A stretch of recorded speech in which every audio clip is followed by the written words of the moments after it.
TCP/IP protocol suite, Part 2. In the previous video, we discussed layered architecture of TCP/IP and layers in the TCP/IP protocol suite. In this video, we discuss about the layers description. So we are going to see about each layer's functionality. As we know, layer 1 physical layer, layer 2 data link layer, layer 3 network layer, transport layer and application layer. Layer 1 functionality, it carries individual bits. So the individual bits in the form of electrical signal or optical signal in a frame across the link. And the physical layer is the lowest level layer in the TCP/IP protocol suite. Here, this physical layer, it is a hidden layer because it is the transmission medium. The transmission medium, it may be a cable or air. So in the physical layer, the logical unit of this physical layer is the bit. So bit and the transmission medium are the important part in this physical layer. Data link layer.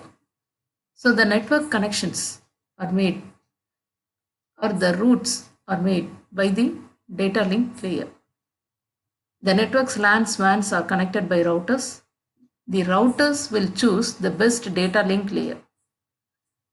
The data link layer, it is responsible for taking the datagram from the network layer and it moves it across the link. So the data link layer may be of what the link may be of. It may be a wired or it may be a wireless.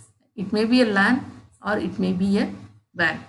So it is of 4 types: a wired LAN with switch, a wireless LAN, a wired WAN or a wireless WAN. So different links are available. Different protocols are used according to the type of link. In the data link layer, it takes the datagram and encapsulates in a packet, that packet is called as frame. And each link layer protocol may provide a different service based on the link type, and it also provide error detection and correction. Some protocols provide only correction, some provide complete error detection and also correction. Third layer is the network layer. So it creates a connection between the source computer and destination computer. Here the communication is host to host, and also it will do the routing. That means it will select the possible routes, and the routers, it do not need the application and transport layers. It will do its routing process independent of it. In the network layer, in the internet, it includes internet protocol. So that internet protocol, it defines the format of the packet. That packet is called as datagram, and it also defines the format and the structure of the address. And this internet protocol is a connectionless protocol. Note that it is a connectionless protocol, so that it does not provide any flow control, error control or congestion control services. And it should rely on the transport layer protocol. And this network layer, it includes unicast or multicast routing protocols. And this routing protocol, it does not take part in the routing, but it creates forwarding tables for routers. So from the current location to or current system to which system next it has to forward or connect that information it has in the forwarding table. And the supportive protocols for the network layer are Internet Control Message Protocol, Internet Group Management Protocol, Dynamic Host Configuration Protocol, Address Resolution Protocol. So each one's functionality is given.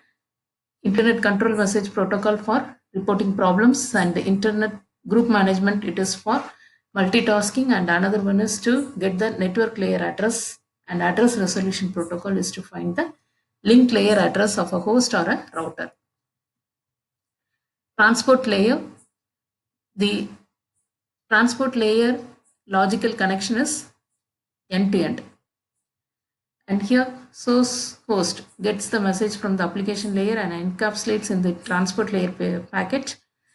In the transport layer, it is called as a segment or user datagram based on the protocol, and it sends through the logical connection to the transport layer at the destination host.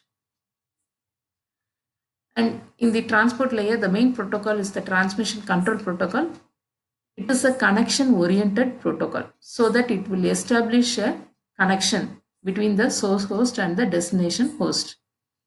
This transmission control protocol, it provides flow control, error control, and congestion control. And another protocol, user datagram protocol in the transport layer, that is a connectionless protocol. So it will transmit the datagrams without creating the logical connection. And it is, since it is a connectionless protocol, it does not provide flow control, error control, or congestion control services. And another one protocol is stream control transmission protocol. It is designed to respond to the new applications that are emerging in the multimedia applications. This we discussed earlier, logical connections between the layers of TCP IP protocols. Application layer, transport layer, it is end-to-end, and other layers, it is host connection, and links are provided. This application layer, it is also an end-to-end. Two applications, it will exchange message, and here we are using the application. So some app that will do the communication. So here the communication is considered as the communication between two processes. And what is the processes? It is a program, simple program. And for the communication, these two processes will do request and response. One process will send a request and another will receive a response. And this application layer communication is process to process communication. And some of the predefined protocols in the application layer based on its application. For the web pages, websites, it is having the hypertext transfer protocol, and for mail application, simple mail transfer protocol, file transfer protocol, and for to remote login, terminal network or secure cell, and for simple network management protocol and domain name system, and if it is having multitasking, internet group management protocol.